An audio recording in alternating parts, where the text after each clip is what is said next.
From the North End neighborhood of the Motor City, this is your Daily Detroit for Tuesday, October 22nd, 2019. I'm Jer Stays. And I'm Sven Gustafson. Well, Jer, another day, another new Daily Detroit studio. Gotta say, man, you and Cheyenne did a nice job turning this empty bedroom in your house into a pretty credible looking podcast studio. This place is cozy. Hey, thanks, man. I mean, more than 30 panels of various kinds, 15 swear words, and a day later, we're up and running. Yeah, I feel like we need a bottle of champagne to break over the bow, you know?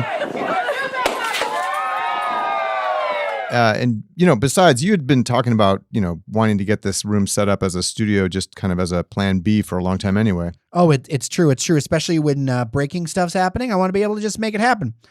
But we've got a great show for you today.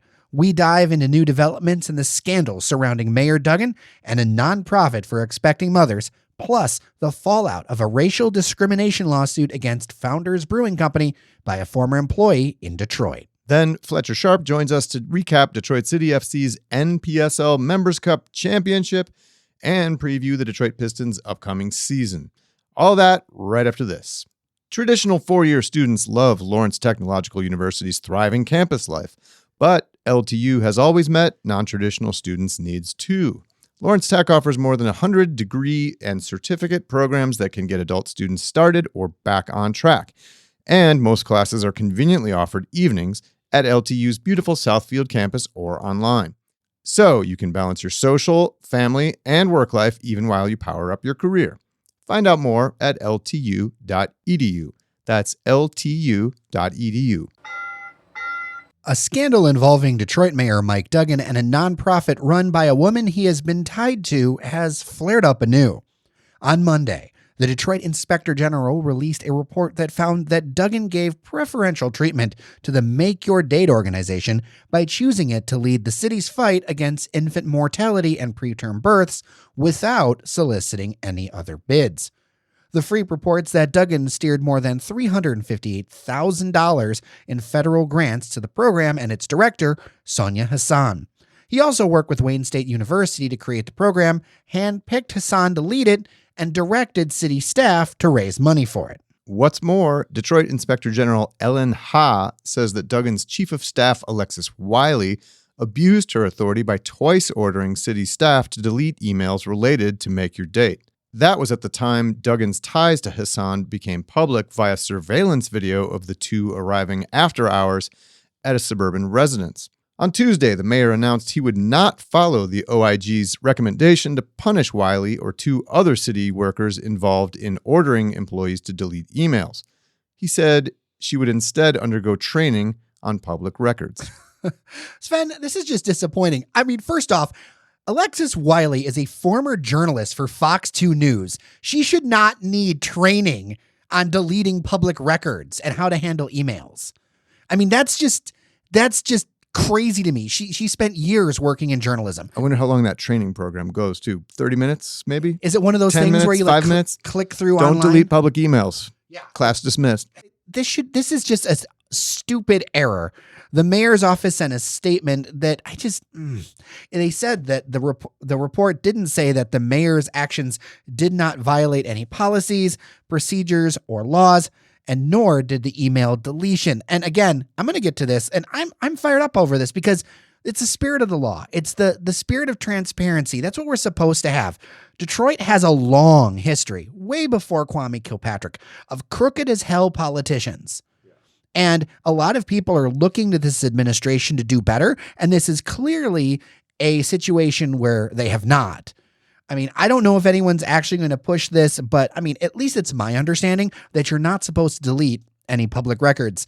And regardless, it's not a good look. I mean, look at the national conversation. Did we not just have a national election about butter emails? It's true. And, the other thing is that, there was allegedly all this pressure on the employees of the Department of Health, I believe, to support this campaign, Make Your Date, and help raise money for it. And that if Make Your Date encountered any, resistance from the health department employees, Sonia Hassan allegedly was able to go directly to the mayor, who would then get, the director to put the pressure on his employees.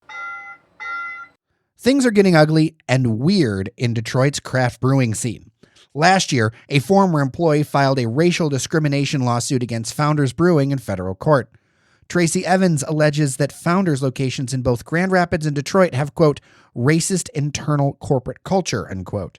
The former manager says he witnessed white employees repeatedly using the N-word in his presence, and he says management named a printer that it used the white guy printer while assigning lower-tier employees to the black guy printer.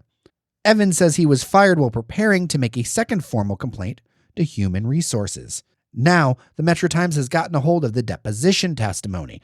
It shows that the general manager who fired Evans claims he didn't know that Evans was black. That's despite acknowledging that the two had met before Evans started working for Founders. Here's a sample of the back and forth between Founders Detroit GM Dominic Ryan and Evans attorney Jack Scholes. Sven, I'll be Scholes and you be Ryan. Sounds like fun. Did you ever do drama club in high school or anything? Oh, of course, my man. This is Okay, well, I didn't, so this will be new for me, but I'm looking forward to it. Scholes. Okay, are you aware Tracy is black? Ryan, what do you mean by that? Are you aware Tracy is African American? I'm not sure of his lineage, so I can't answer that. All right. Are you aware that Tracy is a man of color? What do you mean by that? This went on and on and on like this absurdly. In response to the article, Founders released its own statement from its legal counsel. He says Founders will soon provide its full response to Evans' claim via a motion to dismiss the case in its entirety because it will prove that Evans' race had nothing to do with why he was fired. It further says that Ryan was instructed not to guess, assume, or speculate in his deposition. I will say that I've seen photos, and this man is black. Yep, clearly. So now comes a new wrinkle in the story, fallout, if you will. Detroit's own Eastern Market Brewing Company came out and announced that they would not be participating in this weekend's Detroit Fall Beer Festival at Eastern Market. The reason? They don't believe Founders deserves to be there. Quote, while Founders may have a tap room in Detroit, they do not represent the diverse community that is the city of Detroit, writes Eastern Market Brewing on its Facebook page. It goes on to say that Founders has never acknowledged making Evans feel uncomfortable in its workplace. Also, many other bars around town are starting to take Founders off the shelf. And there's an active social media campaign that is starting to snowball right here in the city. So tough to know where to begin with this one. I mean, that deposition is clearly absurd. It reminds me of Bill Clinton's impeachment testimony. You know, it depends on what the definition of is. You remember that? Yeah, that was also absurd. Look, you know, we'll, I guess, wait to see full judgment when Founders releases its own claim to dismiss this case. But look, I will say that it's not the first time that Founders has kind of touched a political third rail and really kind of botched their response, the PR to a major issue. If you remember last year, they sent out a tweet out of the blue that announced they would be revoking their membership in the Grand Rapids Area Chamber of Commerce after the chamber endorsed Bill Schuette, the Republican Attorney General, in the race for governor. That was a mess. And that was all over Schuette's, opposition to gay rights issues, right? Founders was supposedly standing in solidarity with gay people, LGBTQ. But then 9 days later, Founders comes out with a statement saying it would in fact be staying in the chamber, not leaving, and that the tweet was sent by an employee without, permission from the company brass. 9 days they waited. Normally you would, if that was true, if that was really a rogue tweet, so to speak, companies would usually jump on that like within moments, same day at least. One of the things I'm seeing online is a lot of conflicted people because a lot of people like that it's a Michigan-based company. Yeah, for sure. They really like the beer and they're kind of going, so do I. I mean, I have some in my fridge. Yeah, like what do you do over that kind of thing? And is this really just another example of the politicization of, and I'm not saying that these aren't justified, but what I am saying is politics and these kinds of debates are seeping into every single corner of marketing in the world today, whether it's whether it's Chick-fil-A. It keeps being a part of our consumer culture and just permeating into it. Yeah. I really hope that Founders is not planning to, use this like, oh, we don't see color or whatever in its legal defense, because that's just patently absurd. What point is the breaking point? For Founders? For Founders, where people are just done? Or does it become like Chick-fil-A, where there's people who love Chick-fil-A and Chick-fil-A makes lots of money, but there's certain areas of the country and the world, because they just got the boot from London and Toronto, that they're just not welcome? Yeah, I hope not. I mean, and look, I hope founders can get ahead of this and, come out on the right side and do what's right and acknowledge, like, if there was indeed wrongdoing in a hostile, environment for a black employee and, it's Detroit Taproom, I hope they can come out and acknowledge that and make fixes and continue to operate. Because, yeah, I mean, I think there is a lot of, people want to support founders. They came into the city, they opened a tap room, they make great beer, et cetera. They're a Michigan company and they're a success story. But what gets me is, why don't they just say, we screwed up? Right. There was something not right happened here. Some sort of something went horribly wrong between then and now. As we mentioned last week, for those of you eagle-eared listeners, Detroit City FC are the 2019 NPSL Members Cup champions. They actually clinched that championship with a game last week against the Michigan Stars. But they came home to Keyworth on Saturday to celebrate the trophy and hoist it before their fans, despite a 1-0 loss to Milwaukee. Joining us on the pod is Fletcher Sharpe, our soccer correspondent. Fletcher, what are your thoughts on DCFC and their 2019 campaign? This was their first loss since May. If I'm not mistaken, they went 9 games in a row, keeping a clean sheet. Does this, lifting the championship help them heading into their first pro season next year in the National Independent Soccer Association? You'd have to believe so, because they're probably going to keep most of this core roster together. So to have success like this in a row, it can't hurt. It can only really help. At worst, it just does nothing. But honestly, I think it's going to help a lot, because it kind of builds continuity between the players, and it kind of helps to show that they're buying into Coach Trevor James' philosophy. Yeah, absolutely. This was their first season with Trevor James at the helm as coach as well. As I mentioned, they did lose the game Saturday 1-0 to Milwaukee Torrent. Fletcher, as I mentioned, I was at the game. I took my son. And I got to say, Milwaukee seems like a pretty tough draw for City. They're a very physical team. They're very quick too, and they seem like City seemed like they had a really hard time breaking them down. I'd have to imagine City's going to be sort of glad not to have to face them again. I think it's kind of two things. Number one, they'd already clinched. The roster, the lineup they put out was like a decent lineup, but it wasn't like they're strong, we're going in here to go play the Cosmos / Chattanooga / whoever FC. So I think that kind of played a bit of a part.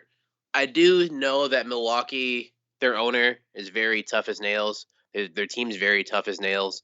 I wouldn't classify them as dirty per se, but they're very they hear the whistle blow, they might play a bit for a few more seconds after they stop. It seems teams like that like to get into you tend to bother Detroit, which is something I never thought would be said, because I know Detroit used to be one of those teams that would get into you. Now they've become one of the more technically gifted teams. And as a result, typically technically gifted teams don't like when people try to punch you in the face, because that's not, technically gifted stuff. I think going forward, Detroit's going to figure out ways to deal with these teams better than I guess now. But honestly, I think that last game, they just were like, we won, we've clinched. If we lose, it stinks, but also like whatever. Like we have the trophy, and we're happy with that. Before we move on, also mention that two things: there were 8 cards shown in that match between the two teams, and also City's forward Sean Lawson, who was the team's leading goal scorer, picks up the Black Arrow MVP award. They gave him a brand new Detroit bicycle, which he rode around on the pitch following the game Saturday night. All right, Fletcher, let's shift gears here. The Detroit Pistons open their regular season Wednesday at the Indiana Pacers.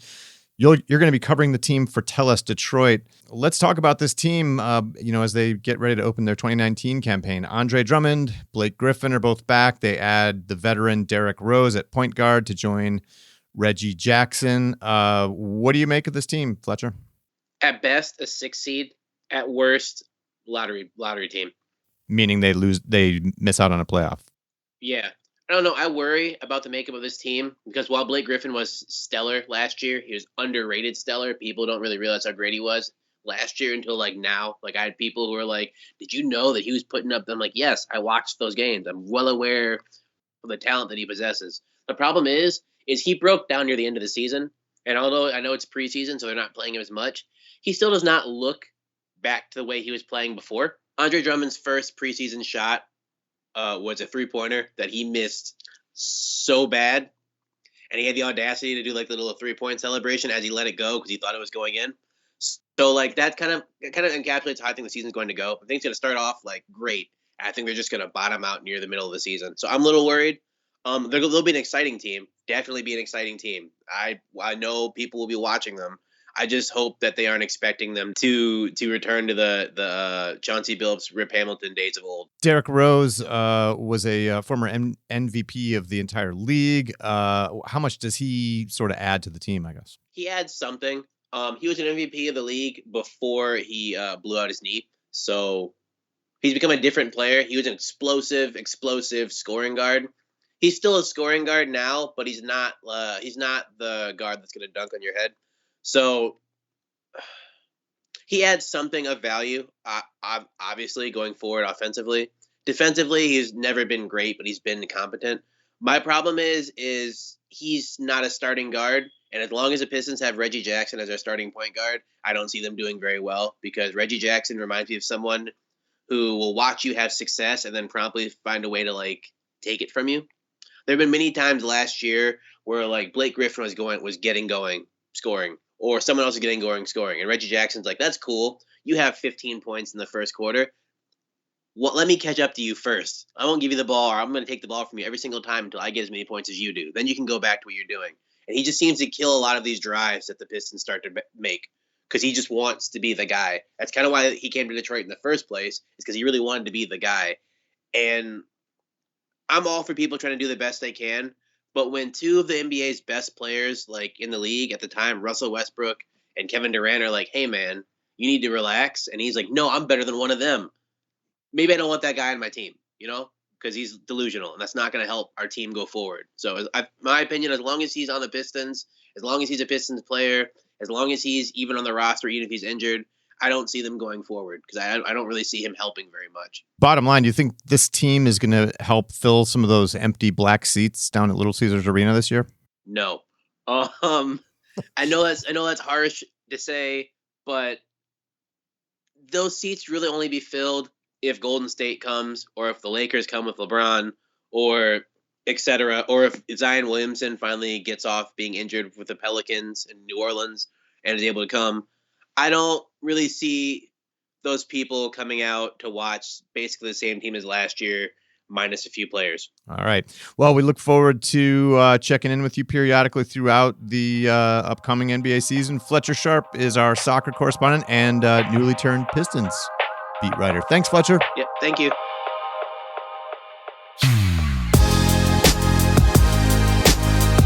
And that will do it for today's episode. It's been quite a week already, and thanks to our members who help make this show possible. Frankly, it's important. The thing is about doing stories that aren't all feel good or puppies and rainbows is that it's much harder to sell ads than if we just blow smoke up everyone's, circular sculptures on Hull Road in Sterling Heights. That's right. Well, what Jared's trying to say is that membership matters. Go to patreon.com/dailydetroit. We thank people like Alan, Katie, and Matt, and Allison, and Tony, and the multiple Daves, everybody else who has helped support us at Daily Detroit on Patreon. Thank you so much. With that, I'm Sven Gustafson. And I'm Jer Stays. Take care of each other, and we'll see you around Detroit.